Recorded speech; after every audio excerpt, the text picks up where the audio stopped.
a mí me queda grabado, si ustedes tienen bien grabados sus nombres, me queda grabada la lista de presentes. Pero a su vez, la doctora Cochetti habilita un foro que es donde tiene que dar la presencia, ¿sí? Que está en el aula. Perfecto, sí. ¿Sí? Gracias. Eso es más efectivo que el chat. ¿Ah? Bien, buenísimo. Estoy con un inconveniente con la cámara, doctora. No hay problema. ¿Soluciono? No, exacto, sí, porque si no te escuchamos. Lo que a mí también, si por ahí se me complica internet, yo oscurezco la pantalla porque sé que me siguen escuchando y los puedo escuchar. ¿Sí? Ahí la doctora Cochetti también les está hablando. Bueno, aguárdenme que quiero ir a presentar. Vamos a arrancar para atrás. ¿Cómo les fue con los trabajos prácticos? Profe, a mí en particular el primero bien, pero últimamente con los módulos ya me entiendo a confundir. Muchos conceptos, trato de hacer cuadros hipnóticos, ir relacionando y llego al módulo 3 y tengo que volver al 1 porque ya se me hace una ensalada, pero es entendible la materia, es entendible, pero hay que dedicarle. Hay que dedicarle. Yo les pongo, claro, encima yo les pongo muchos trabajitos, ¿sí? Justamente para que vayan haciendo ese paseo, como se tuvo que va a volver muy bueno. Pero es una manera de que puedan ir estudiando. Acuérdense siempre que el módulo lo que va a hacer es acompañarlos, digamos, que en el proceso de estudio. Pero la bibliografía que les compartimos es importante. Entonces, todos los recursos pedagógicos que ustedes estén acostumbrados a utilizar, sea cuadro sinóptico, cuando hay cuestiones de tiempo, qué sé yo, una línea de tiempo, vieron que yo en el módulo les voy poniendo preguntitas o para pensar o para investigar o para, bueno, eso también tiene la finalidad, algunos de esos trabajos a veces se replican lo que ustedes hacen en el trabajo práctico, ¿sí? Porque la idea justamente es que el módulo provoque la interacción y que ustedes, pero que sea algo que sea útil para ustedes, ¿sí? Y lo que tiene la materia es preciosa. Es como muy larga para un cuatrimestre, pero va a seguir siendo cuatrimestral, lamentablemente. Entonces, les tratamos de mostrar lo más que podemos, de incentivarlos también a que ustedes, digamos que incorporen esos conceptos, sobre todo la circunstancia de que puedan relacionar, Eliana, ¿sí? Porque ustedes ahora, uno generalmente los va acompañando en el proceso de conocer esta materia, de tratar de entender. Es una materia que si bien en la currícula figura como meramente teórica, es una materia que tiene mucho de práctica. Y para hacer, si bien nosotros estamos autorizados a hacer los trabajos prácticos, darles los trabajos prácticos, tomar los exámenes en la modalidad que nos indica la reglamentación, tratamos desde la cátedra de ir mostrándoles un poquito de práctica, ¿sí? Ya sea con el trabajito práctico, ya sea en la clase, porque el proceso más importante que ustedes pueden hacer es entender cómo ustedes comprenden, entender cómo ustedes estudian, ¿sí? Entonces va a haber algunos que, por ejemplo, todo lo que yo les pongo de preguntita van a decir, basta, profesora. Y por ahí, claro, y por ahí en algún momento es como que ve que ese recurso le puede sumar, ¿sí? Esa es la idea, ¿sí? No es enloquecerlos. Sí les pido siempre vayan acompañándose, no se queden con el módulo. La idea del módulo es que la idea también como de cualquier manual, ¿no? Más el mío, miren, el modelo este de pensar y de generarles interrogantes es más parecido a, no se usa tanto, digamos, que en derecho, ¿tá? No se lo usa tanto para enseñar derecho, pero se lo usa a veces en las ciencias de la administración. Entonces yo lo tomé en realidad de ahí, porque, digamos que por mi especialidad tuve que estudiar muchas de las materias de las ciencias de la administración y a mí me resultó muy bueno para comprender. Entonces, cuando yo empecé a escribir siempre tratando de decir, bueno, a ver, ¿qué más les puedo pedir? O sea, yo les doy esto, ahora les pido, yo les doy, ahora les pido. ¿Sí? Si estuviésemos en contabilidad, sería un ejercicio de contabilidad donde ustedes apliquen. Si estuviésemos en administración, sería la aplicación de alguna teoría, alguna regla. Acá en Derecho yo juego con el material que tenemos, no solo el de ley, sino la doctrina y la jurisprudencia. Pero creo que es lo que más les puede sumar. Porque en el momento que ustedes tengan un caso, se van a tener que sentar a estudiar, ¿sí? Primero, y lo bueno sería que si el caso es de sociedades de ustedes, no sea sentarse a estudiar desde el llano, no, hacer un repaso. Voy a repasar esto y después me voy a lo profundo, a ver qué es lo que me está planteando. Pero tienen unas herramientas de base que eso es lo que tratamos de llegar nosotros, a que ustedes queden con ciertos conocimientos, ¿sí? Bueno, esperen porque voy a ver si ahora sí me aparecen las pantallas. Ventana. Quedamos acá. ¿Alguno que quiera hablar de los temas estos que les van a aparecer acá? Profe, de nuevo yo, pesada estoy hoy. Yo quería arrancar con la actividad del módulo 3. Yo me armé así un esquema y tengo mis dudas, me voy a equivocar, pero quiero equivocarme y usted si me tiene que corregir, obviamente para sacarme las dudas, voy a abocarme a eso, ¿sí? Pero por bueno, supuesto, usted valor que hay que avanzar. Decime hay que vencer el miedo. ¿Con qué temas sí te pongo la filmina? Claro, era de la actividad del módulo 3, profe, de los tipos de sociedad que entra en la sección cuarta de la ley 19.550, Ley General de Sociedades. Vamos ahí, bueno, te pongo acá. Usted, claro, no voy a desarrollar toda la actividad, me largo en la que puedo y... No. Eliana, vos comenzá, vos habla, no te preocupes. Bueno, usted en la primera pregunta que nos hizo fue, ¿qué sociedades quedarían incluidas en esta sección de la cuarta? Pues, obviamente hablando de la ley 19.550. Ajá. Entonces, con mi compañera, bueno, leímos la lectura, los módulos, los recursos bibliográficos que usted nos dio, más la ley y el código. Y bueno, las sociedades que quedan incluidas en esta sección cuarta del capítulo de la Ley General de Sociedades sería lo que abarca del artículo 21 al 26. Y ahí decía que estas sociedades están constituidas, dice, sin sujetarse al tipo que abarca el capítulo 2. Que si yo entiendo, el capítulo 2 me está hablando de 6 tipos de sociedades que tienen las personas o las personas al momento de configurar una asociación para elegir esos 6 tipos de sociedades. Si esas personas no eligen esas 6, quedaría en esta sección cuarta de la... No sé si me explico. Se entiende. Bueno, ese por un lado. Por otro, dicen que hay sociedades que emiten requisitos esenciales. Y cuando habla de requisitos esenciales, me está diciendo como ser requisitos tipificantes y no tipificantes. Y ahí entra mi duda, profe, porque me entiendo a confundir con nulidad, que yo sé que es nulidad, por ejemplo, si una sociedad no pone su nombre, si no completa bien los datos que le pide de un principio para la inscripción. Y acá ellos dicen, son aquellos requisitos que se caracterizan a un determinado tipo social y que lo diferencia de lo demás. Por ejemplo, mención de 2 categorías diferentes de socio en la sociedad en comandita simple, y da otro ejemplo, siempre hablando de lo esenciales tipificantes. En cuanto a lo esenciales no tipificantes, me dice, son aquellos requisitos que deben figurar en el contrato constitutivo de la sociedad, ya que la ley lo exige para cualquier tipo de sociedad. Y ahí me entró la duda, profe, si usted me puede dilucidar cuando me dice tipificante, no tipificante, en cuanto a esto, a la sección cuarta de...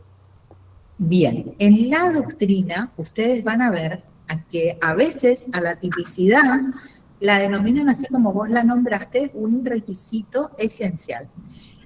A otros autores, como para separarla de los requisitos esenciales, cuando decimos esencial del contrato social, lo estamos diciendo para separar a su vez de los generales de cualquier contrato. ¿Sí? Entonces nosotros tenemos los generales, que son los que los contratos de sociedad comparten con otros contratos, ¿sí? Por ejemplo, la capacidad, en este caso sería de los socios, en el otro la capacidad de los contratantes. Tenemos la tipicidad, vuelvo ahí, que algunos autores denominan esencial y otros, para separarla aún más, dicen especial. ¿Tá? Dicen, van a encontrarlo ahí en el material, que algunos, esperen que suba un poquito el volumen, que te veo acercando ahí está. ¿Ahí se me escucha mejor? ¿Se escucha? Bueno, entonces, vos podés nominarlo como esencial tipificante o simplemente como tipificante o como especial tipificante. ¿Cuál es la diferencia del que tipifica del que no? El artículo 11, ¿sí?, va a contener todos los elementos que deben estar sí o sí en el contrato de sociedad. Esos van a estar en todos los contratos de sociedad, esos elementos. Por ejemplo, un ejemplo que yo siempre se los pido, se los pregunto, es, cuéntenme qué es plazo, ¿sí? ¿Es un elemento esencial del contrato de sociedad? ¿Por qué es un elemento esencial del contrato de sociedad? ¿Cómo tiene que ser el plazo? ¿Sí? ¿Y por qué los hago siempre pensar en ese elemento? Primero, porque para nosotros es un esencial no tipificante y los contratos de sociedad deben sí o sí establecer su plazo de duración. ¿Ah? Sí o sí. En otros sistemas jurídicos, el plazo dejó de ser un requisito. Se vincula, por ejemplo, a que esa sociedad esté en actividad, no a cuánto dure. Para nosotros, el plazo, para nuestro sistema jurídico, el plazo es un esencial. ¿Sí? Los tipificantes, como dijiste bien, Eliana, van a ser todos aquellos a ver, cuando nosotros escribimos el contrato de sociedad, puede ser un contrato de una sociedad de responsabilidad limitada, por ejemplo, o el caso que vos diste, de comandita simple, un tipificante en el caso que vos diste es que haya dos tipos de socios, ¿sí? Un socio comanditado, por lo menos uno, y al menos un comanditario. Eso es un elemento tipificante, esencial tipificante o especial tipificante. En una SRL sería la circunstancia de que el órgano de administración se denomine gerencia.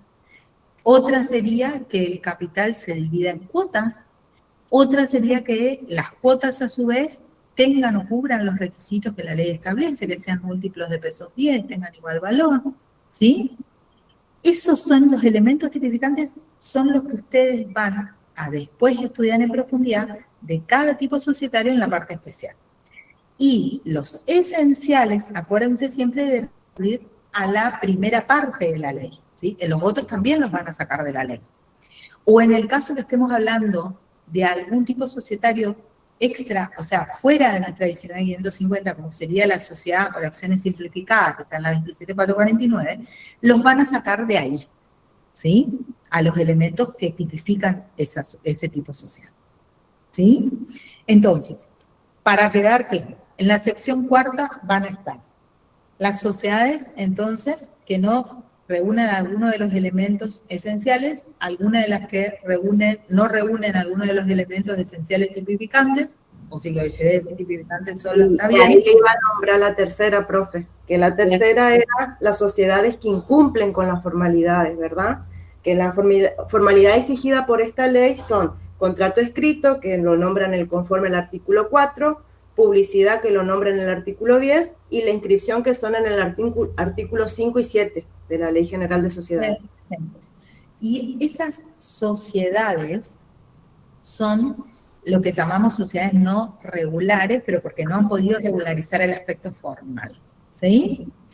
También van a entrar las sociedades de hecho, ¿sí?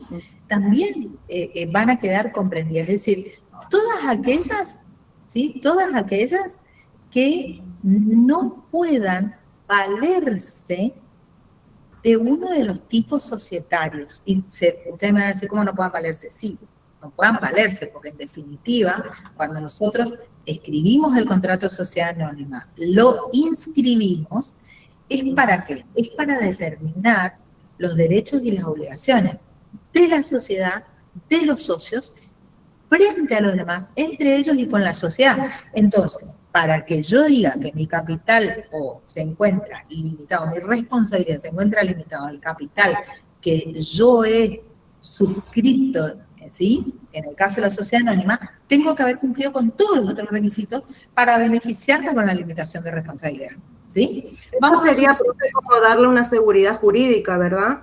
Exactamente, entonces, pero fíjense que el legislador no deja en banda, digamos, que a los que no se han reunido todos esos requisitos. No, le establece un régimen. Establece un régimen, que es este régimen que nosotros tenemos en la sección cuarta, ¿sí? No es, que eso es muy importante que ustedes lo tengan presente, sobre todo por la circunstancia de que nos salimos de lo que podría ser un posible sistema de nulidad, porque no lo hay, lo que vamos a tener es un tratamiento diferenciado. En ese tratamiento diferenciado van a desarrollarse estos artículos. Antes, vuelvo una cosita. Tengan en cuenta, y acá les pregunto, ¿vieron cuando nosotros hablábamos de las teorías que trataban de explicar, ¿sí?, el acto constitutivo de la sociedad, ¿sí? Esas teorías que también están en la unidad anterior son las que van a nutrir la comprensión de ustedes con relación a este tema de la sección cuarta. Porque ahora les voy a preguntar algo, ¿sí? ¿A ustedes qué les parece? ¿La sociedad esta de la sección cuarta existe o no existe? ¿Hay contrato de sociedad? Del capítulo, todos los requisitos.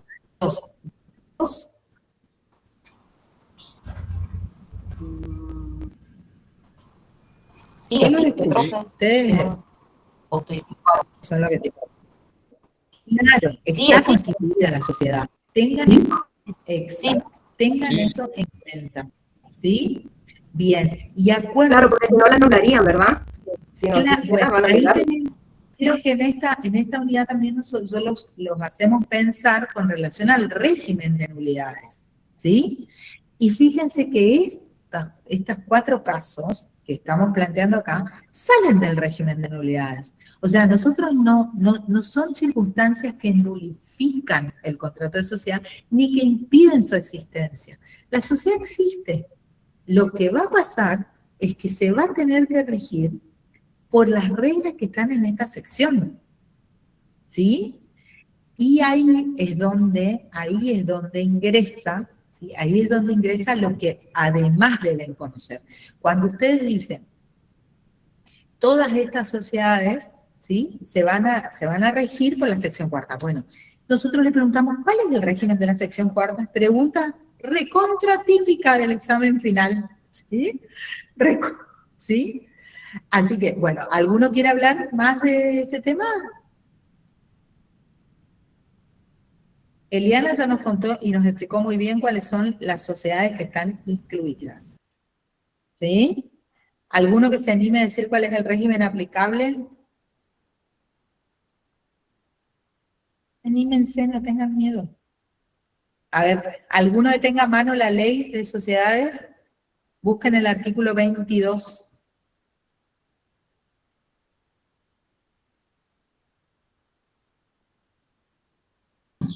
Acá tengo, profe.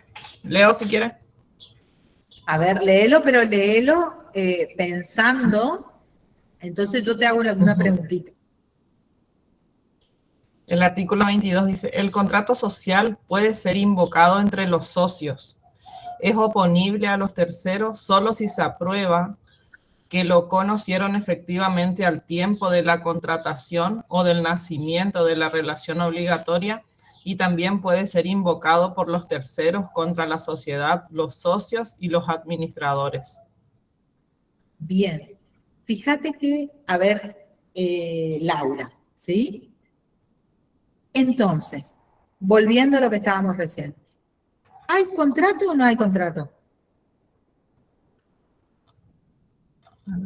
Sí, hay Sí, contrato. hay contrato. Sí. El contrato. Ese contrato, Sí. ¿en qué casos yo se lo puedo oponer a un tercero? Porque entre Laura y yo, que somos las socias, el contrato existe. Pero ¿en qué casos yo se lo puedo oponer a un tercero?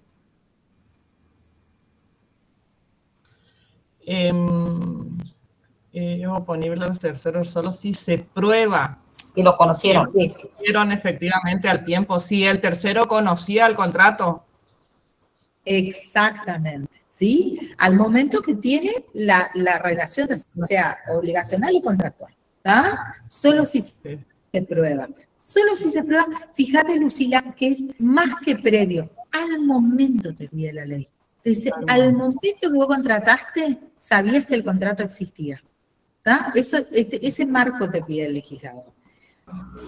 Y ahí, vamos, ya que está Laurina, léenos el 23.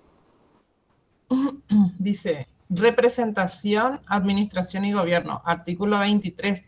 Las cláusulas relativas a la representación, la administración y las demás que disponen sobre la organización y gobierno de la sociedad pueden ser invocados entre los socios.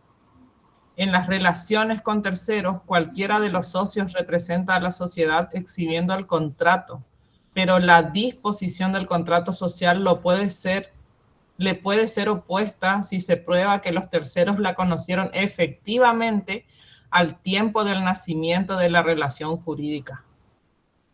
Y ahí viene registrado. Bien, fíjense, ahí viene bienes, pero paremos ahí un poquito. Sí, sí. Bienes registrables está vinculado a esto. Fíjate que en el contrato, ese que escribimos Laura y yo, pusimos que Laura iba a administrar y representar a la sociedad. Pero las dos somos socias, o sea, yo quedo como socia, pero Laurita era la administradora, ¿está? Y pusimos que nos íbamos a reunir, que íbamos a, qué sé yo, a tomar las decisiones en conjunto, que Laura en realidad iba a administrar, iba a representar el día a día, iba a representar. Todo eso, ¿sí? Son las reglas que nosotros nos pusimos en ese contrato de sociedad. Pero aparece Eliana. Eliana como proveedora nuestra, ¿está? Y se pueden dar dos situaciones. Que Eliana sepa que la que actuaba como administradora sea Laura, ¿tá? Porque tuvo conocimiento del contrato, porque le contamos todo, porque nos conoce de toda la vida y sabe que cómo escribimos, qué escribimos, mata, nos asesoró, pero firma actos de administración o realizo yo, que soy socia, que no soy la administradora, comprometo en cierta medida a la sociedad con la compra de algo, con la venta de algo. ¿Ah? Eso es lo crucial, ¿sí? Porque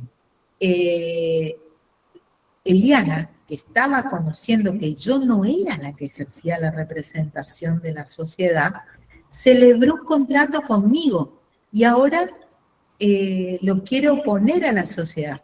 Y Laura, que es la administradora, dijo, no, nosotros no le vamos a comprar a Eliana porque Eliana nos vende caro. Y yo fui y le compré. ¿Ah?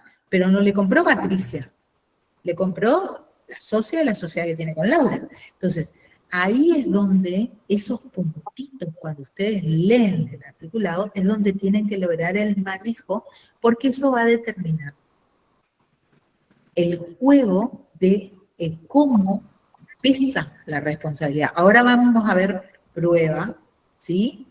Que es el último parrafito de este artículo.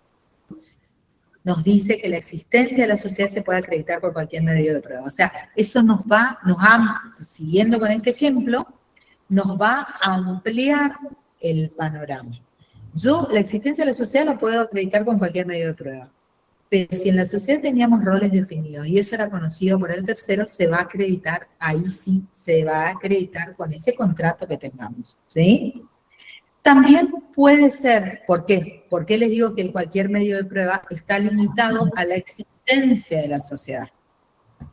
Los roles, los órganos que nosotros hayamos acordado van a requerir ¿sí? Porque si yo digo cualquier medio de prueba acredita, testigos entonces pueden acreditar, ¿no es cierto? Pero sí, eso con relación a la existencia de la sociedad, sí, la sociedad existía, ¿sí? Pero que yo no era la que firmaba los compromisos de pago, si no está escrito, va a ser como más dificultoso. Entonces, Eliana va a venir a cobrarle a la sociedad y en este caso, en esta circunstancia de la sección cuarta, le va a cobrar a la sociedad, a Laura y a mí. Olvídense, a todos. ¿Ah? Fíjate lo que dijo Laura recién, quiero que vean, porque este es otro tema también a comprender. ¿Qué hace el legislador? El legislador en esta sección permite que si existe un vínculo de naturaleza societaria, ese vínculo persista, aunque no estén dadas las condiciones esenciales, típicas o formales. Porque justamente se entiende o parte de la base de que la sociedad va a ser, de la persona jurídica sociedad, va a ser la columna societaria de una empresa que va a generar riqueza, que va a producir empleo, ¿sí? Que va a generar bienes, que es, o sea, su existencia es virtuosa. ¿Tá? Por eso el sostenimiento, por eso no se la notifica. ¿Sí? ¿Y qué le permite, lo que nos quería leer Laura recién, qué le permite a la sociedad? Adquirir bienes. Adquirir bienes, exactamente. Fíjense que les va a adquirir, ¿sí? Y ahí sí ¿dónde van a acreditar ese registro que nos dice la ley, en el que se debe acreditar la existencia y las facultades del representante? O sea, tiene que decir que es el administrador, ¿sí?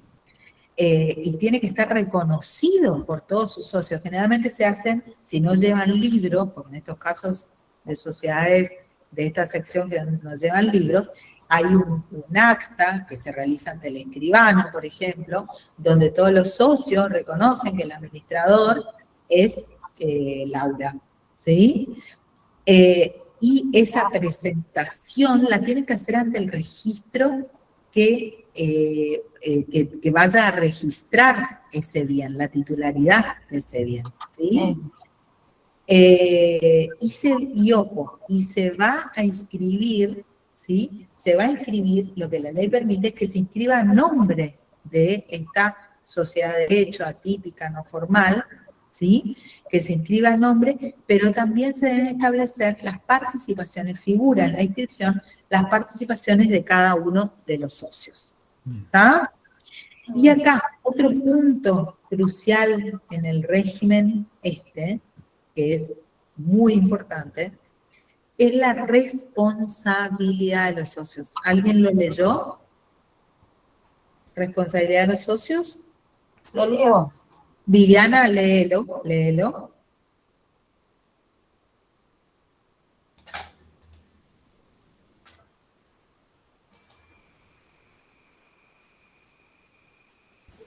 Vivi, no se te escucha. Ah, ahí está. Perdón, tenía apagado el micrófono.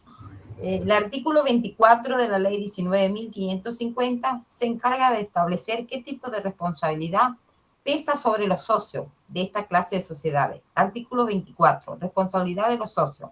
Los socios responden frente a los terceros como obligados simplemente mancomunados y por partes iguales, salvo que la solidaridad con la sociedad o entre ellos o una distinta proporción resulte. 1. De una estipulación expresa respecto de una relación o una conjunta de relaciones. 2. De una estipulación del contrato social en los términos del artículo 22, de las reglas comunes del tipo que manifestaron adoptar y respecto del cual se dejaron de cumplir requisitos sustanciales o formales. El principio general es que la responsabilidad de los socios es mancomunada. Esto significa que cada socio responderá solamente por la parte que le corresponde, a diferencia de lo que sucede con la responsabilidad solidaria, donde el acreedor social puede reclamar la totalidad de la deuda a cualquiera de los socios. En este caso, responsabilidad mancomunada, el acreedor social podrá reclamar a cada socio solamente la parte de la deuda correspondiente a dicho socio. Partes iguales. Esto significa que la manera de repartir, en partes iguales. A ver, ay, yo me voy a perder, sí. Sí.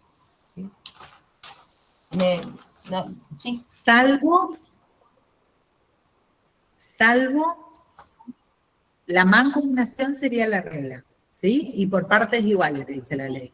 Salvo Partes iguales. Esto significa que en partes iguales de repartir el porcentaje de cada obligación de la sociedad entre los socios en partes idénticas. Ejemplo, si la sociedad tiene 4 socios y pesa sobre ellos una deuda de 100.000 pesos, el acreedor de dicha deuda podrá reclamar 250.000 a cada socio. Sí, pero, ojo, porque si bien la regla de la mancomunación es la regla, la misma ley te dice, salvo que... salvo las excepciones que tengo. Eso. Bueno, eso seguía más adelante. Yo había hecho el trabajo. Lo estaba diciendo. Ajá. Las estipulaciones, Vivi. Sí. Salvo la estipulación. Las características que presenta la responsabilidad de los socios son: los socios responden frente a los terceros como obligados simplemente, mancomunados y por partes iguales. Sí. Salvo las excepciones. La responsabilidad puede ser solidaria o en distintas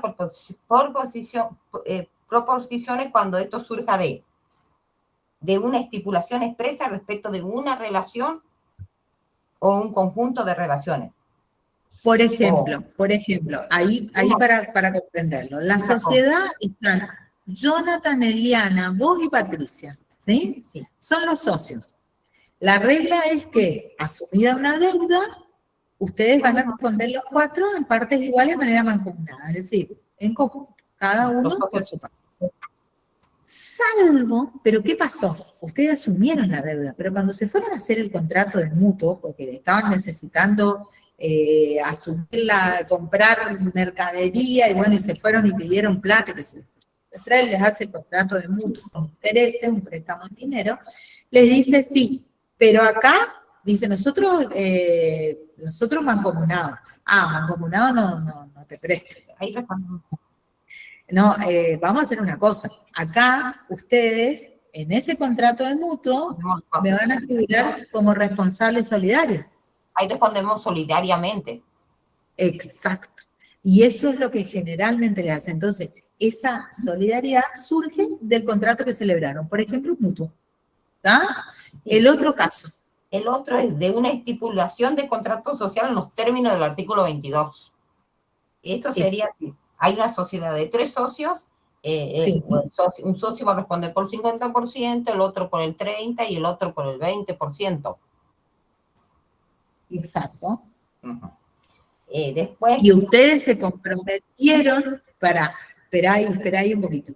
Esa responsabilidad, si tenemos delimitado el porcentaje de respuesta, estaríamos dentro de la mancomunación. El tema es que en una cláusula ustedes hayan establecido que en caso de asumirse una deuda, la responsabilidad, por ejemplo, en caso de asumirse una deuda, la responsabilidad será solidaria. ¿No? Se inscriben esas cosas en los contratos, de hecho, que son como un poquito...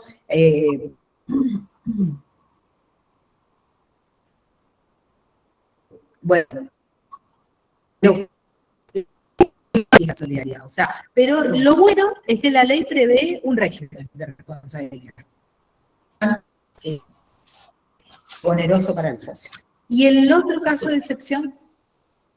El otro, de las reglas comunes del tipo que manifestaron adoptar y respecto del cual se dejaron de cumplir requisitos sustanciales o formales. Por ejemplo, te tiro yo. Así sería. La sociedad colectiva. Ajá. Por ejemplo, al momento me oscurezco porque no...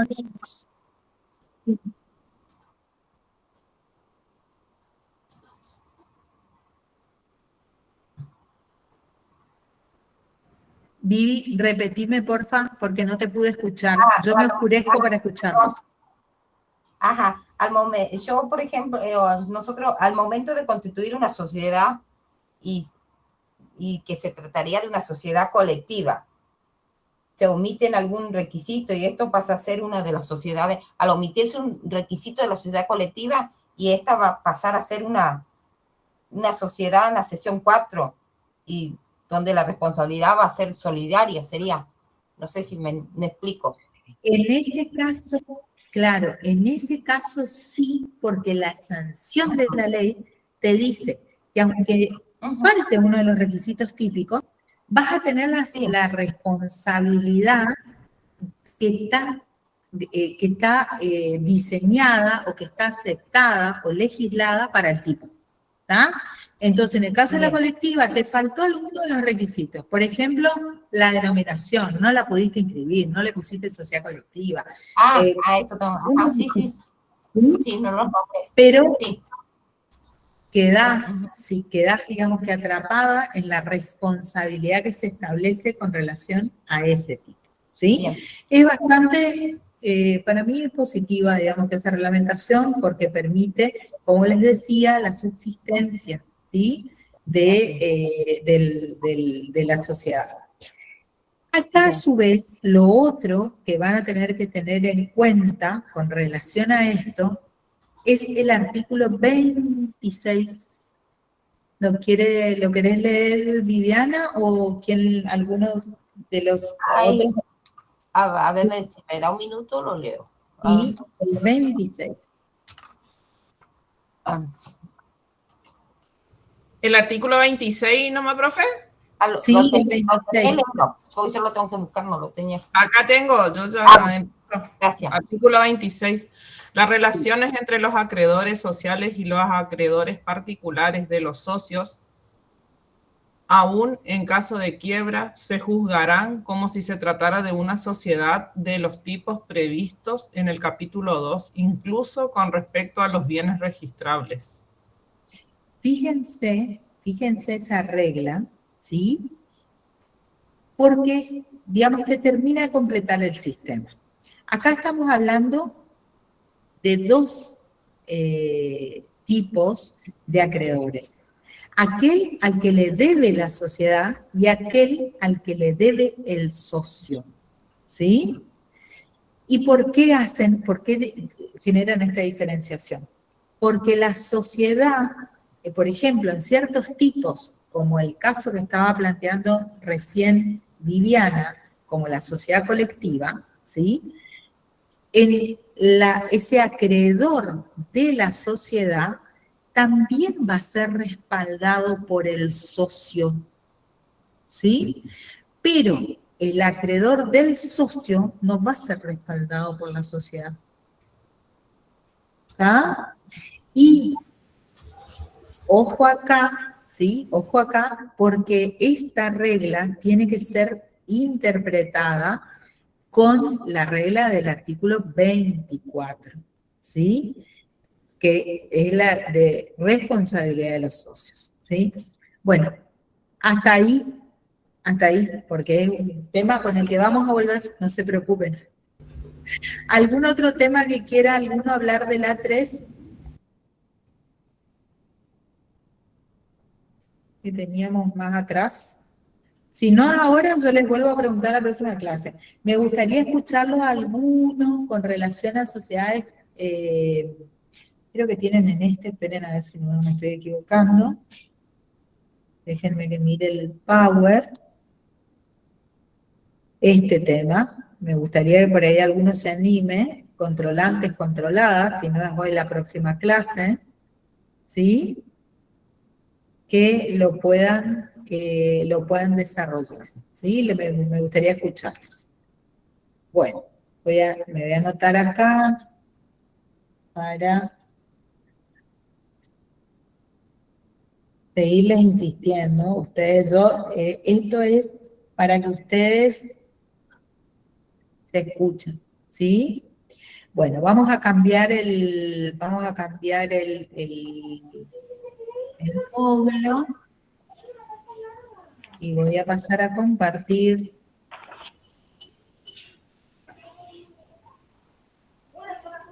el 4.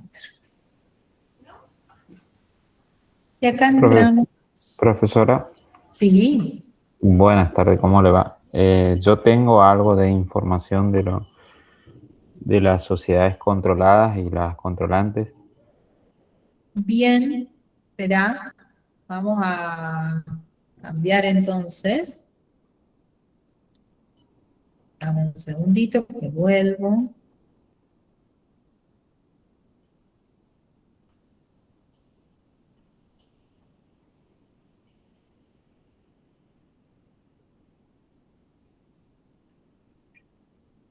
Ahí estamos.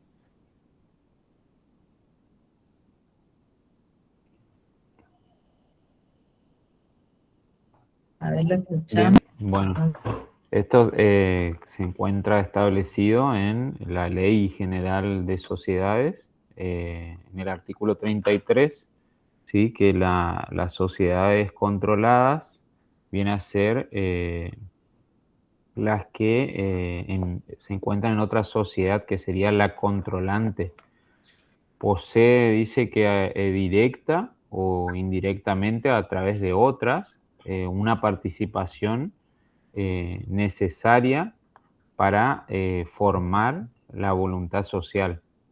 Esto nos da a entender más del el 50% de los votos. Entonces, al tener esta influencia dominante, esto permite que la sociedad controlante decidir sobre lo que es la administración y el funcionamiento de la otra.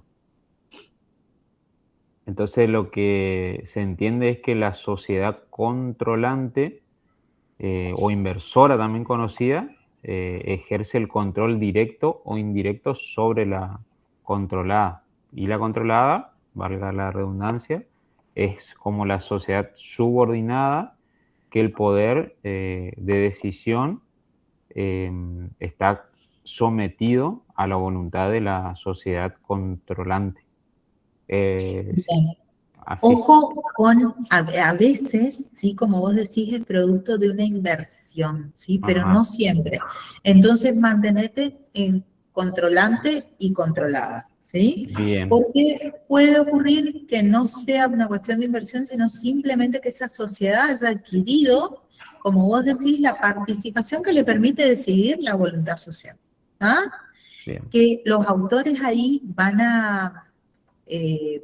eso siempre va a estar vinculado al estatuto de esa sociedad y al tipo societario, ¿está? Porque acuérdense eso, ténganlo en cuenta, esto todo está vinculado a que si una sociedad puede ser socia de otra, ¿tá? Es como que la sociedad A, digamos que va a tener, vos dijiste el 50%, le podemos, si fuese una anónima, por ejemplo, y a los fines de determinar la posibilidad de que decida la votación en una asamblea extraordinaria, puede ser que el estatuto te exija el 60 para entender la que controla.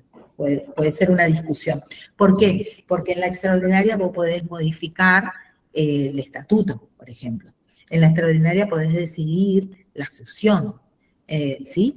O, como vos dijiste, la mitad más uno, un 51%, puede determinar el control. ¿Ah? Y estamos hablando siempre de que hay una sociedad que es socia de otra. Entonces, la sociedad A va a tener ese 51% que vos decís, la B va a tener 49%, pero las dos conforman la sociedad C. Quiero que eso por ahí les quede claro. Entonces, la sociedad A va a ser controlante en la sociedad C, por decirlo, digamos que sin mi pizarrón, sin dibujito, pero ustedes van a hacerlo haciendo. Ese es un caso, el del control. El del control porque tenés justamente la posibilidad de decidir por esa persona jurídica. Y el otro caso de control,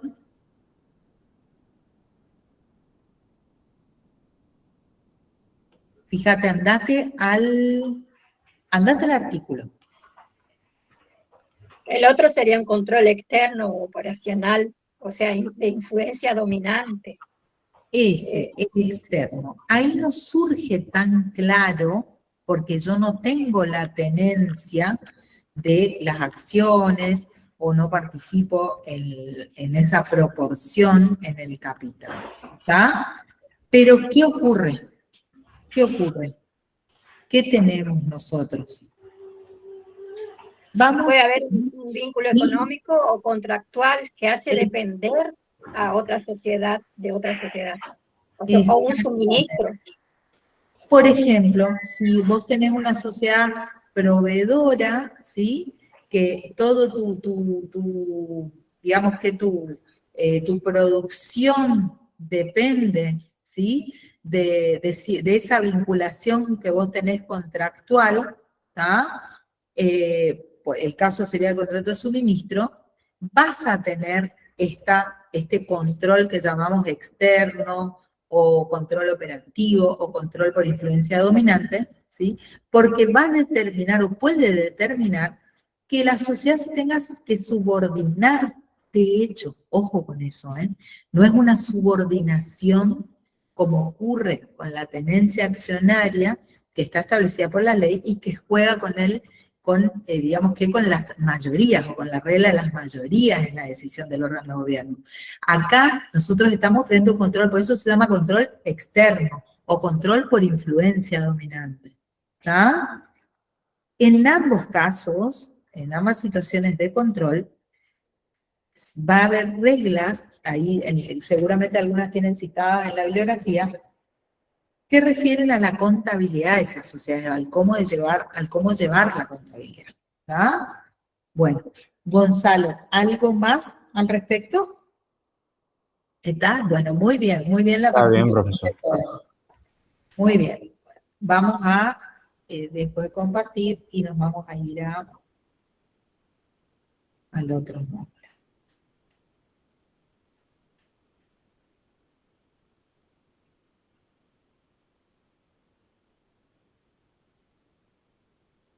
Bueno, acá entramos al socio, ¿sí? Acá entramos al socio. Ese socio que va a ser el que determina, junto a los otros socios, la existencia de esta persona jurídica asociada que venimos estudiando. Y yo acá arranca, como dice Eliana, con mis preguntitas, ¿sí?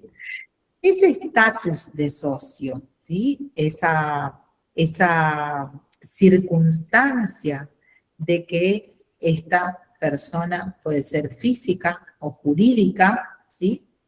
Ha manifestado su intención de constituir una sociedad, para lo cual llevó todos los pasos que nosotros venimos viendo. Celebró el contrato, estableció las reglas de ese contrato, el tipo de ese contrato, cuáles van a ser las obligaciones también, cuáles van a ser los órganos que participen en ese contrato, quiénes lo pueden conformar, ¿sí? Toda esa circunstancia, ese rol protagónico de participación en el nacimiento del contrato, le va a conferir, ¿sí?, a esa persona física o jurídica la condición de socio, estado de socio, posición jurídica del socio, ¿sí? Ahí yo les hago unas preguntitas que les digo, ¿por qué les parece a ustedes que el estatus de socio o el estado de socio no es uniforme? ¿Por qué les parece?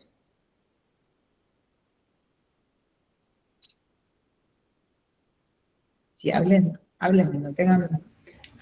Porque cuando se conforma una sociedad, digamos, para ser socio, las diferentes sociedades te piden ciertas características, entonces no todos los socios van a ser iguales. Por ejemplo, la de comandita.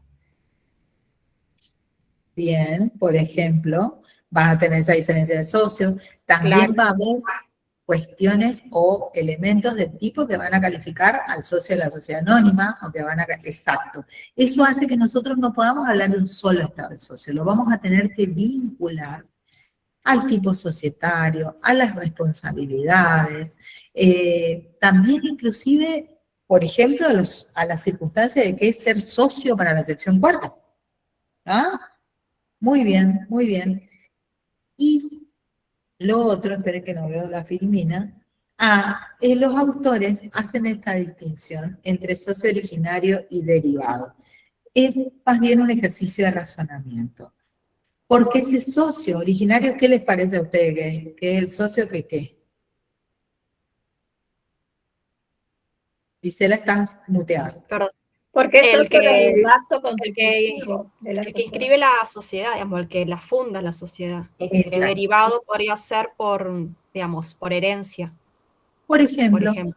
y si vos, exacto, el que participa en También la cuando hay aumento de Constitución, en la capital. Balbín trae a colación que también puede ser considerado como originario el socio que se incorpora a la sociedad por un aumento de capital, ¿sí? Y dice, vuelvo a decir, el derivado, siempre, no sé por qué nuestra cabeza nos lleva a pensar siempre en la sucesión, porque entendés, eso tenemos claro, ¿sí? Nosotros tenemos claro que el heredero sigue la suerte del fallecimiento de causa. Pero, ¿qué otra causa te parece que pueda ser una derivación y que se da muchísimo más? ¿Qué podría ser? Las dos, vos, Fátima y yo somos socias de una sociedad anónima. Y yo me canse. Por cesión de acciones también puede Por ser. cesión. Por ejemplo, en ese caso cedemos las acciones. Puede ser una cesión onerosa, como puede ser una cesión porque se me ocurrió donarles a las dos y la hago sin ganar. Pero esa transferencia va a sacarme a mí de la posición de socio, ¿sí? Capaz aumenta. Eso sería en el caso que yo se las dé a ustedes, pero le quiero vender a otro. También entraríamos en el esquema de socio derivado, ¿sí? Ese socio que va a surgir, ¿por qué? Porque en el caso anterior, que yo les decía, yo se las dono a ustedes, en realidad no tengo un nuevo socio, yo pierdo la posición de socia, ¿sí? Pero en el caso que yo se la venda a un tercero, ahí sí va a haber un socio que ingresa por derivación, ¿está?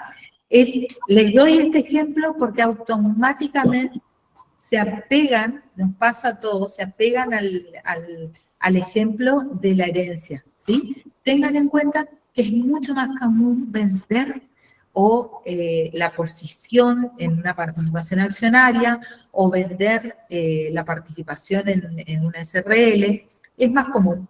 Y por ahí donarla, qué sé yo, los padre y madre que tienen una SRL y empiezan los hijos, se hacen mayores de edad, bueno, quieren traerlos al negocio y le donan, qué sé yo, un 15% de las cuotas pagas, ponele.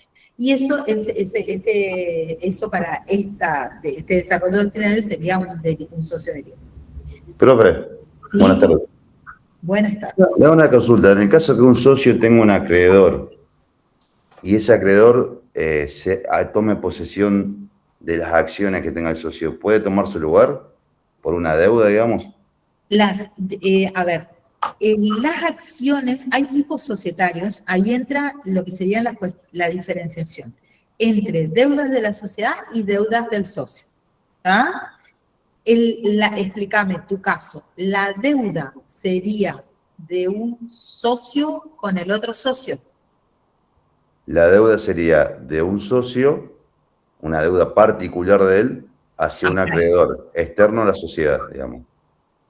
Bueno, en ese caso van a jugar los tipos societarios también. Hay que ver qué tipo societario es para determinar de qué manera, porque acá tu obligado va a ser el socio, ¿sí? Pero de qué manera yo me puedo hacer de la participación, que es lo que vos me estás planteando, ¿sí? ¿Cómo yo le cobro? Eso sería, Gabriel, si no, corregime. ¿Cómo yo le cobro yéndome de la participación? Bueno, ahí hay que ver primero el tipo societario, ¿sí? Porque eso también va a influir o va a poner reglas. Vos podés, por ejemplo, embargar, ¿sí? A ese socio, teniendo en cuenta que tiene tal o cual participación. Pero te puede surgir, primero el tipo, segundo el contrato. Te puede surgir que en el contrato se haya establecido algún derecho de preferencia para los socios que ya están. Y se haya escrito un mecanismo que para la circunstancia de que esto ocurra, los socios que están van a tener prioridad y se establece todo un procedimiento de comunicación a la gerencia, de comunicación al juez, de rescate de eso que se está embargando, ¿sí? ¿Qué es lo que te quiero decir? Poder, sí se puede. Tenemos que ver a través de qué mecanismo. Claro, entiendo que puede haber una cláusula preferencial hacia los socios que ya componen esa sociedad. Claro, por eso hay que analizar tipo societario, qué nos dice la ley con relación a ese tipo, porque sobre todo en la SRL y en la SA esas cuestiones se tratan, ¿sí? Normativamente. Después, ¿qué dice el contrato social? Si dice algo, en el caso de que esas circunstancias se produzcan, ¿sí? Como ese algo puede ser, por ejemplo, capaz no lo diga directamente, pero te establece un derecho de preferencia y al establecerte un derecho de preferencia genera un mecanismo para que esas acciones puedan, vamos con el caso de acciones o cuotas, qué sé yo, puedan ser rescatadas o compradas por los que están. ¿Está? O puede tener tu contrato condicionamientos. Por ejemplo, contrato de SRL, que todos los que lo conforman, en una de las cláusulas pusieron que todos debían ser ingenieros agrónomos. ¿Está? Entonces vamos a ir a una discusión de tipo legal. O sea, no te digo no podemos llegar a esa solución. Te digo, tenemos que estudiar caso por caso. Entiendo, gracias. Perfecto. Bueno, esperen que miro el Power. Me perdí. Bueno, quiero pasarles acá. Acá entra esto, ¿sí? Que sí, así como les digo, sí los quiero escuchar. No hoy, no se me frustren. Pero esta filmina, sáquenle foto, que refiere a la capacidad, ¿sí? ¿Por qué les voy a pedir a ustedes que sean los que me dan a mí las explicaciones con relación al tema? Porque es algo que entienden que estudiaron por ahí lo que era la capacidad en el derecho, o la estudiaron en la oportunidad que van dando los derechos, obligaciones, contratos, no quiero decir civiles porque no son civiles y comerciales, son las otras ramas del derecho privado. Entonces, y acá la regla de capacidad nuestra para ser socio en una sociedad es muy simple, pero tienen que tener claro, ¿sí? Tienen que tener muy clarito estos 4 ítems que yo les estoy marcando y la comprensión de esos artículos, porque saben que es básico. Es básico. Y como ustedes creen que los estudiaron bien cuando dieron los otros privados, cuando yo les pregunto algo acá, me empiezan a tartamudear y yo me doy cuenta que no quedó. Y esto, como elemento general de los contratos, tiene que quedar clarísimo. A ese elemento general de los contratos, nosotros, ¿qué le vamos a sumar? Le vamos a sumar lo que nos dicen los artículos de la Ley de Sociedades. ¿Está? Entonces, yo creo que en el módulo 1, módulo 2, les acompañé una partecita de un compendio de CURA que trata, ¿sí? Que trata justamente los artículos del Código Civil y los artículos de la Ley General de Sociedades y los ayuda a vincular este tema. Porque acá la capacidad de hecho y de derecho se define de una sola forma, como la vimos en privado para todos. ¿Qué pasa? ¿Qué es lo que tenemos que entender nosotros? ¿Cuáles son las circunstancias, ¿sí? ¿Cuáles son las circunstancias especiales a las que nos lleva pensar la persona jurídica? ¿Ah? Por ejemplo, un artículo 2 que nos diga que es sujeto de derecho, pero que ese sujeto de derecho se encuentra a su vez condicionado por lo que dice la ley, por lo que va a decir el estatuto de ese contrato que crea este sujeto de derecho, ¿sí? Entonces, este tema los voy a escuchar yo a ustedes, la próxima. Súmense los valientes, no es algo complejo, les exige repasar un poquito para que todos estemos tranquilos de que esto quedó grabado. Bueno, y acá entramos a esta calificación del socio parente y del socio oculto, ¿sí? Y en realidad, ¿por qué entramos a estos temas de socio parente y socio oculto? Me van a decir ustedes, profe, si no están en la ley. Y sí, no están en la ley, pero no por eso han dejado de existir, ¿sí? Es decir, la ley ha generado, digamos que se ha modificado las circunstancias de la mención, ¿sí? Tanto del socio oculto como del socio aparente, pero desde el punto de vista fáctico, de la realidad de hecho, no han dejado de existir, ¿sí? Lo que ha hecho el legislador acá, en el nuevo 34, es decirnos que ha prohibido la actuación, ¿sí? Societaria. Del aparente, que es el que llamamos testaferro o prestanombre, y también del oculto. ¿Ah? Establece una prohibición expresa, ¿sí? Y en el 35 establece el esquema de responsabilidad. En el nuevo 35 establece un esquema de responsabilidad que es el que lo tienen que tener grabadito acá, ¿sí? ¿Qué pasa? Viene el caso muy común. Le dice, yo le di la plata a mi cuñado para que constituya la sociedad, y no nos está hablando el cliente de un préstamo que le hizo al cuñado para que el cuñado le devuelva. No, nos está hablando que lo hizo constituir al cuñado la sociedad y que ahora él tiene la calidad de socio oculto y el otro de socio aparente, ¿sí? Entonces, ustedes le van a decir, y el otro le va a decir, pero está todo bien porque ya arreglamos entre nosotros y él es el socio y yo no soy el socio, pero al momento de la repartija aparece este socio oculto, ¿sí? En el medio viene todo medianamente bien hasta que deja de estar bien y tenemos un problema con alguno de los empleados de la sociedad. Y el empleo de la sociedad, como aparte de que lo conozcamos nosotros, de las circunstancias por ahí, que por el secreto profesional, uno toma conocimiento de esas circunstancias, por supuesto te va a decir, mirá, tu responsabilidad es honesta, esta. Entonces, ese empleado con el que ahora hay un conflicto legal, ¿sí? Y ahí los demanda. Aparente, oculto, que vengan todos, ¿tá? Y esta sanción del 35, ¿sí? Esta sanción del 35 excede cualquier tipo societario, porque tiene que ver justamente con esta circunstancia de la existencia de una prohibición expresa, y aquí va a funcionar. Yo lo llevé al caso de un problema, ¿sí? Lo llevé porque es donde solemos enfrentar estas circunstancias. Pero eso va a ser determinante y va a determinar que la responsabilidad va a ser solidaria, ¿sí? Tanto para entre ellos, ¿sí? Establece la subsidiariedad a la ley, ¿sí? Pero a la vez establece la ilimitación. ¿Ah? Eso tienen que tenerlo en cuenta. ¿Ah? Bueno, con relación a este tema, ¿qué más teníamos? Ah, bueno, el caso del socio, ¿sí?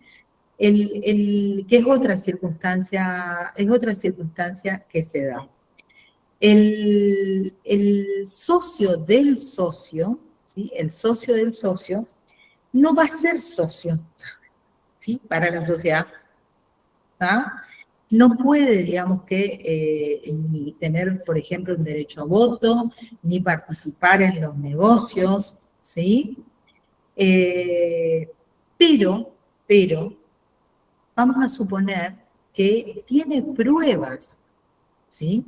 Tiene pruebas de la existencia, ¿sí? De que es socio del socio. Bueno, en ese caso, si tiene pruebas contundentes, si, digamos que existen circunstancias que determinan, digamos, que sea llevado, esto nunca se va a dilucidar fuera del ámbito judicial, puede llegar, por ejemplo, a realizar algún tipo de acción judicial o pedir algún tipo de medida precautoria, digamos que siempre para proteger sus derechos. No va a hacer uso, como ustedes ven en el Power, ¿sí? No va a hacer uso de la normativa legal, pero sí de la doctrina y de la jurisprudencia, porque casos ha habido. Bueno, después pasamos al esquema de los derechos del socio. Esperen porque quiero mirar, aguárdenme un segundito, quiero ver obligaciones y conclusión. Bueno, vamos a hacer igual estos temas, por su amplitud, es probable que los volvamos a hablar, ¿sí? Ya de plano, que la cuestión de capacidad me la anoto, porque es lo que quiero escucharlos la semana que viene. Bueno. Profe, una consultita. ¿Este Power Sí, lo bien. tenemos cargado en el aula? No sé El si que está usted cargado.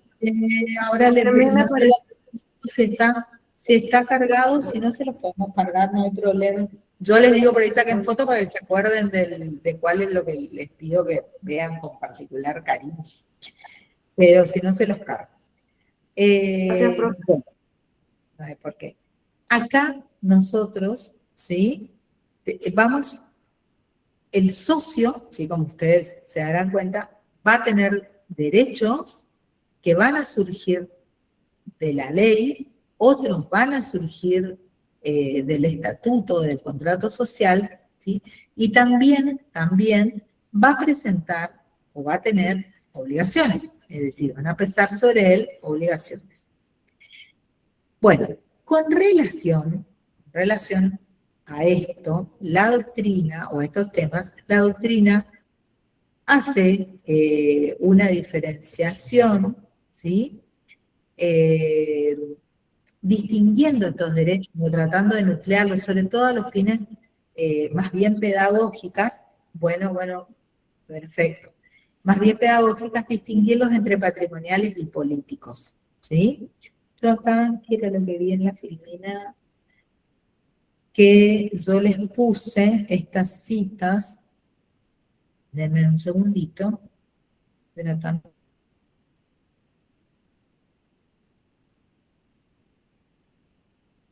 No sé por qué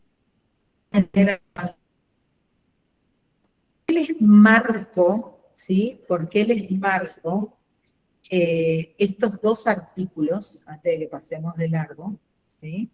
¿Por qué les marco estos dos artículos, el 36 y el 37? Porque la ley expresamente en el artículo 36, ¿sí? Nos dice a nosotros que los derechos y las obligaciones de los socios comienzan desde la fecha que se fijó en el contrato de la sociedad. Eso nos dice la ley, ¿sí? Es decir, volviendo a lo que habíamos hablado antes, que yo les preguntaba, si el contrato no se encuentra registrado, ¿sí? Nosotros tenemos que la sociedad no es regular, pero ¿existe la sociedad? Sí, me contestaron ustedes. Bueno, entonces, los derechos y las obligaciones de los socios, por eso les pongo el 7 como para que lo relacionen. ¿Existen? Aunque la sociedad no sea regular. Ustedes me tienen que contestar. ¿Qué nos dice el 36? ¿Qué nos dice el 36? El 36 nos dice, los derechos y las obligaciones de los socios empiezan desde la fecha que fue fijada en el contrato, más o menos así. Pero así, muy parecido, ¿está? Porque yo no soy buena memorista. Pero eso nos dice el artículo 36. El 7 nos dice que el contrato, para ser regular, tiene que encontrarse inscrito. ¿Ah? Volviendo a lo que habíamos desarrollado antes, y teniendo a la vista el 36, aunque el contrato no se haya inscrito, aunque la sociedad no sea regular, ¿los derechos y obligaciones de los socios existen? Sí existen desde la... No, profesora, no. Sí, Porque ¿No? está condicionado a que la Constitución, aunque no es desde la Sí, Constitución. ¿por qué no? De a uno. A ver, ¿sí existen? ¿Por qué? Existen desde la Constitución de la sociedad, aunque todavía no se haya inscrito, pero sí se constituyó ya. ¿Y quién me dijo que no? Dígame por qué. Yo, profesora, porque según el 36 está condicionado a que la Constitución sea regular de la sociedad. Si no, ahí aplicaríamos los artículos 21 al 26, o sea, sociedades irregulares y de hecho. Eso entiendo yo. Bueno, pero hay un poquito. Desde el momento, digamos que la fecha que te dice el contrato, esto para que la fecha que te dice el contrato va a ser la fecha de celebración del contrato y la fecha de que comenzarían los derechos. Nosotros vamos a tener una fecha de registración que siempre va a ser posterior, ¿sí? El tema que la ley acá nos dice, la creación de los derechos de los socios existen desde el momento que dicen el contrato. Y esa viene a ser nuestra regla. La fecha de registración, en todo caso, va a determinar que esas obligaciones y esos derechos, vamos a suponer que una sociedad anónima, todavía no inscripta, va a determinar que esas obligaciones y derechos jueguen, como dice el tipo sociedad anónima, que van a jugar. Pero existen obligaciones y derechos desde el momento que nosotros constituimos el contrato, Fátima. Más, el artículo ese nos habla inclusive de los actos anteriores, ¿sí? Los actos que nosotros realizamos cuando estábamos con la sociedad en formación, pero se los hizo en nombre de la sociedad, ¿sí? Y van a responder no solamente, ¿sí? O sea, nosotros vamos a buscar siempre la mayor responsabilidad, ¿no? Pero acá vamos a ver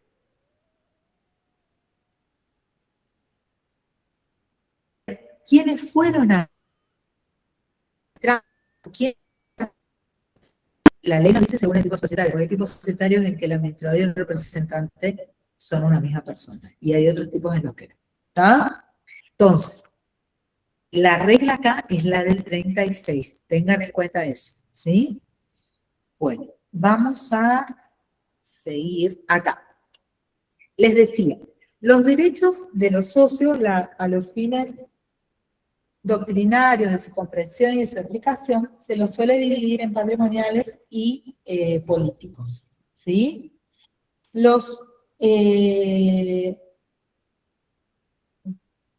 Disculpen un segundito. Esperen un segundito.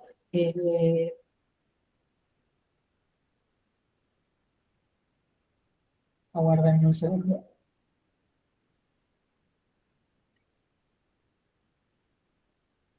Bueno, perdón.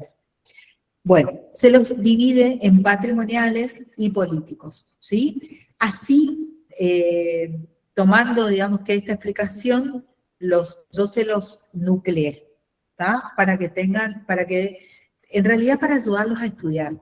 Pero quiero que tengan en cuenta, ¿sí? Que, por ejemplo, si bien el derecho al voto es un derecho de incidencia política, es decir, es el derecho por el cual uno toma, ¿sí?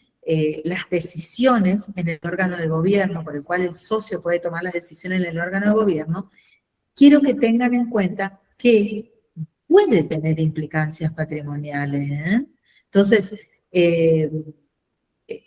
no los vean cuando los estudian en profundidad, ¿sí? Si bien usen estas calificaciones como para que facilita, digamos, que la forma de estudiar, la circunstancia de que tenga una característica que nosotros enunciamos como de naturaleza política, no va a obviar que pueda tener implicancias de naturaleza patrimonial, ¿tá? Esto, para no hablarles en el aire, es el otro tema sobre el que voy a volver y que quiero que lo lean en profundidad. Entonces, tenemos capacidad y tenemos derechos. Derechos, ¿sí? De los socios. Quiero que tengan leídos esos artículos, así podemos interactuar. Ahora tenemos las obligaciones de los socios. Las obligaciones de los socios, en principio, ¿sí? la obligación de integrar los aportes, así como la de soportar las pérdidas, va a surgir sí o sí del artículo primero. En la definición ustedes ya tienen integrada esta obligación. El deber de fidelidad es una construcción que se realiza a través no solamente de los aportes de la ley, y que en algunos tipos societarios que nosotros denominamos sociedades de personas, ¿sí? Las calificamos así, por ejemplo, a la sociedad colectiva, a la sociedad capital industria, ¿sí? Este deber de fidelidad va a ser de la sociedad con el socio. En cuanto a la integración de los aportes, yo acá les he citado todos los artículos que hacen referencia a la integración de los aportes, y en particular les pongo que vean además las prestaciones accesorias. ¿Por qué? Porque estas prestaciones accesorias no van a conformar el capital, pero las estudiamos también en este momento. Y en cuanto a la soportación de las pérdidas, o sea, vista como un deber de los socios, está también, como lo hablábamos en el artículo primero, y estos otros tres artículos, perdón, porque primero tendrían que ver el artículo 13, esperen que yo los dejo de ver, me desespera, ahí está, primero leer el artículo 13, que lo deben haber leído ya lo deben tener visto, porque está en el régimen de nulidades, ¿sí? Entonces, en el artículo 13, ¿qué nos dice con relación a la soportación? Que una de las cláusulas que sería nula, según lo que la ley nos permite, sea una cláusula que establezca en el contrato social que alguno de los socios va a recibir todos los beneficios o se va a excluir a alguno de los socios de contribuir a las pérdidas. No, acá la regla es que el deber de contribuir a las pérdidas es de todos los socios, ¿sí? A su vez, yo les cito dos casos, o sea, los cito en realidad son dos artículos, pero los tomamos con la naturaleza de casitos, porque responden, digamos que al formato de legislar, si se quiere, casuísticamente.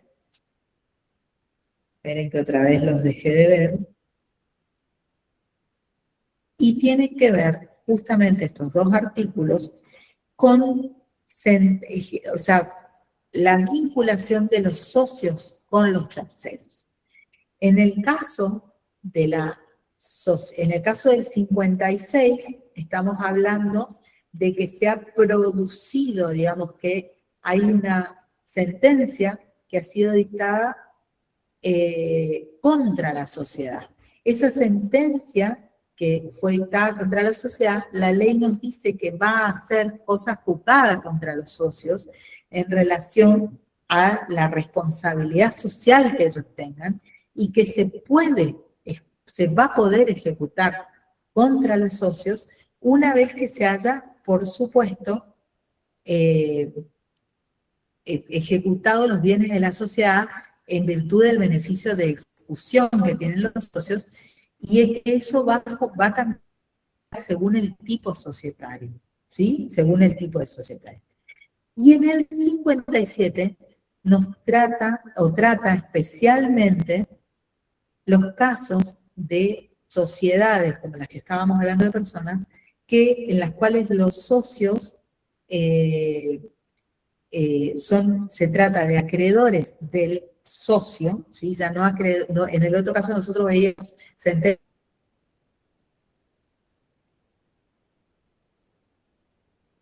en contra de la sociedad que se extiende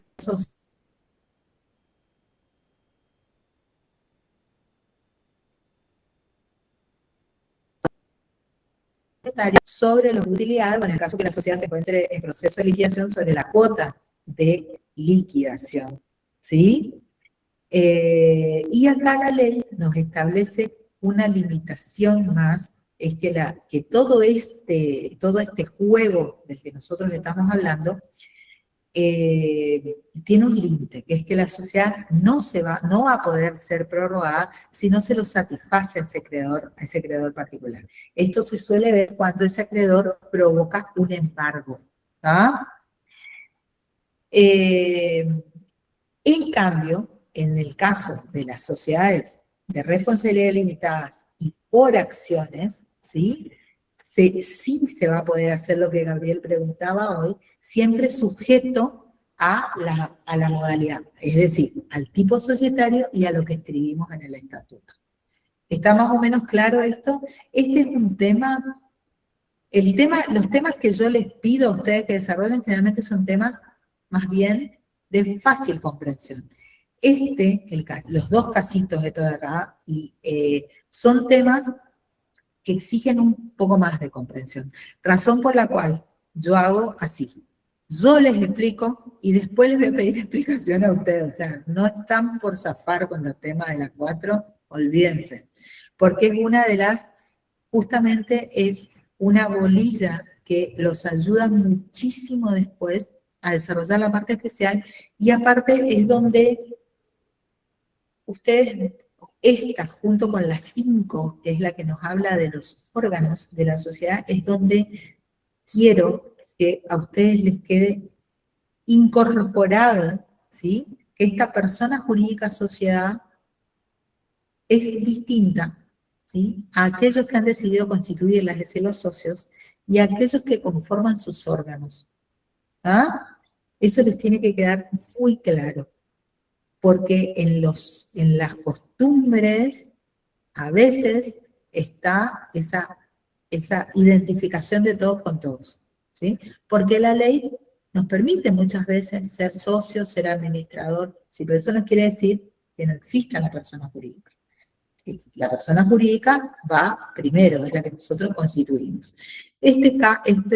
Lo último acá, que son la conclusión o pérdida de la calidad de socio. ¿Alguien me habló?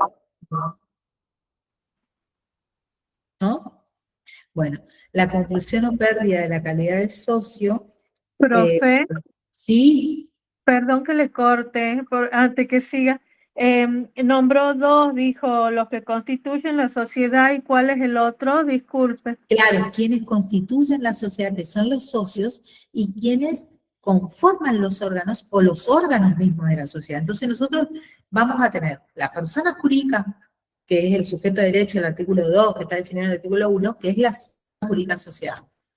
Pero también vamos a ver a estos socios que van a ser personas físicas o personas jurídicas que van a ser los que constituyan esa sociedad, ¿sí?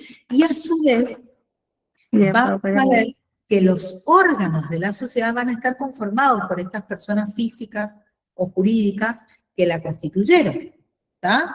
Pero a su vez, cuando actúen como órgano de gobierno van a tomar las decisiones y cuando actúen como órgano de administración van a administrar. Y como socios les van a pesar algunas responsabilidades y como administradores les van a pesar mayores responsabilidades a veces en general, digamos, que a los socios, ¿está?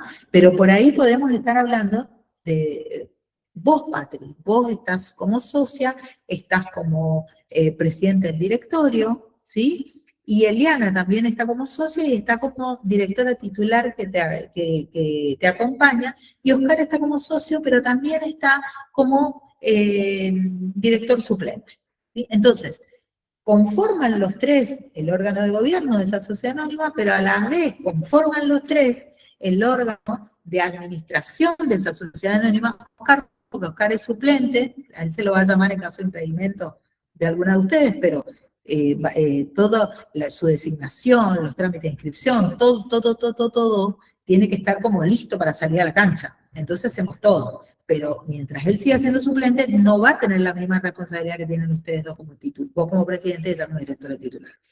Pero, a su vez, la persona jurídica, papelito, sociedad anónima, que va a ser la que ustedes constituyeron, es una persona que tiene su capacidad de derecho, que va a través de vos, que sos la representante del presidente, va a llevar adelante actos frente a terceros, ¿sí? Pero van a ser esas responsabilidades que vos dentro del marco de lo que vamos a estudiar ahora cuando veamos las 5, las vas a otorgar en el marco de lo que la ley te permite, que es lo que nos dice el artículo 2, y en el marco de lo que te permite el estatuto de esa sociedad anónima, ¿sí? Y va a ser papelito sociedad anónima, van a ser el órgano de gobierno que se convoca en asamblea para decidir, que va a estar conformado por ustedes 3, y va a ser el directorio que va a estar conformado por Eliana y, se me fue, Eliana, bueno, no me acuerdo ahora el nombre. Eliana, ¿con quién te puse? ¿A quién la puse presidente? Con Patricia. Con Patricia, perdón, me tocaya encima. Bueno, pero todos estamos hablando de distintas obligaciones y derechos, ¿sí? Y a la vez, eso es lo que nosotros tenemos que tener permanentemente visualizado. ¿Por qué? Porque así los tenemos que asesorar a nuestros clientes cuando nos diga, voy a constituir la sociedad para con mi hijo, qué sé yo, pero esto, pero aquello. No, che, vos sabés que la regla, yo quiero retirar plata de la sociedad, porque estoy necesitando. Ah, bueno, sí, que tipo societario, sociedad anónima. Entonces, bueno, ¿cómo está el balance? Cuando lo tratamos, ¿tienen resultados positivos? Bueno, tienen resultados positivos. Vamos a suponer que hay resultados positivos. Bueno, entonces el presidente que realizó funciones técnico-administrativas se le van a reconocer honorarios. ¿Qué monto de honorarios se le va a reconocer? ¿Cumplimos con las reservas legales? Cumplimos con las reservas legales, dice el contador, nos dice sí, cumplimos, bueno, pagamos ganancias, bueno, pagamos ganancias, bueno, ¿cuánto nos queda? ¿Está? Ahí vamos a distribuir dividendos. Es el momento legal que la ley dice que pueden sacar la plata. En la realidad ocurren muchas otras cosas, ¿sí? Pero esas reglas en sí, que muchas veces son, digamos que, dejadas de lado, se tornan terriblemente importantes cuando tenemos un socio que está siendo defraudado por una cuestión de este tipo, ¿sí? Entonces ustedes siempre tienen que mantener la mente clara, posicionados en la ley y en el estatuto, para poder asesorar bien. En cuanto a esto último, que es la conclusión o pérdida de la calidad de socio, no es nada complicado, voluntario, en el caso que yo les decía hoy, por ejemplo, decido donar, vender, lo que sea, natural es el caso que todos tenemos presente siempre, que hace fallecimiento. Puede ser una conclusión, si se quiere, de naturaleza, de la calidad de socio de naturaleza derivada, porque, qué sé yo, se produjo la liquidación y la disolución de la sociedad, o sea, dejamos de ser socios, dejó de existir la sociedad, dependemos de una circunstancia. Puede ser una forzosa, ¿sí? Que es el caso que nos planteaba también Gabriel, que si nosotros podíamos hacernos, ¿sí? Para cobrar una deuda de, por ejemplo, las acciones de ese socio, y se vería forzado, digamos, que a dejar la calidad de socio. Bueno, hasta aquí les recuerdo. Capacidad, derechos de los socios. Vamos a retomar con eso. Y a los que les haya quedado picando el tema ¿sí? Que es obligaciones de los socios, también podemos volverlo a hablar. ¿Está? Cualquier duda que tengan sobre algún tema en particular también me la planteen, ya saben. ¿Sí? Esperen que se me cerró. Acá está. Bueno, voy a dejar de grabar. ¿Alguna duda